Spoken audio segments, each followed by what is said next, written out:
আমার পক্ষ বন্ধুরা, থেকে সবাইকে কথাটি সালাম, ভালো করে আসসালামু শুনুন। আলাইকুম। এই ভাই কি বলতে চাইছে? বোন, আপনাদের কাছে একটাই অনুরোধ, এই বাচ্চা হওয়ার পর স্বামী সন্তান রেখে অন্য জায়গায় যায়েন না, অন্য জায়গায় পরকে করেন না। আজকে দেখেন, স্বামী সন্তান রেখে অন্য ছেলের হাত ধরে চলে গেছে বাবুর মা। আমার অবস্থা, বাবুর অবস্থা কি দেখতেছেন তো? তাই আপনাদের অনুরোধ করে বলতেছি, যদি স্বামী সংসার না করেন তাহলে বাচ্চা হওয়ার আগেই দরকার হয় আলাদা হন, কিন্তু এই একটা বাচ্চা হওয়ার পর এইভাবে পরকীয়া করে কেউ যান না, প্লিজ। ভাই, আপনাদেরকে বলতেছি, এই যে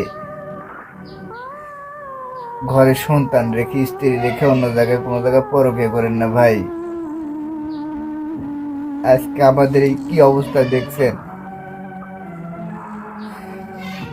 যদি অন্য জায়গায় পরকীয়া করে যদি না যাইতো তাহলে এই কষ্টগুলো হতো বলেন? কি কমতি ছিল? আমি কি দেখতে খুব খারাপ দেখছেন? আমার বাবুকে দেখতে খারাপ? হুম, আসলে বোন, কি বলবো, মায়ের জিনিসটা খুব খারাপ।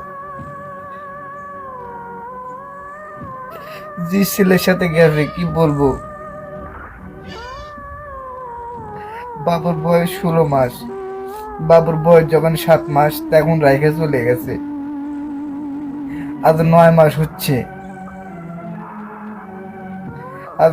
হচ্ছে, বাবুকে রেখে চলে গেছে।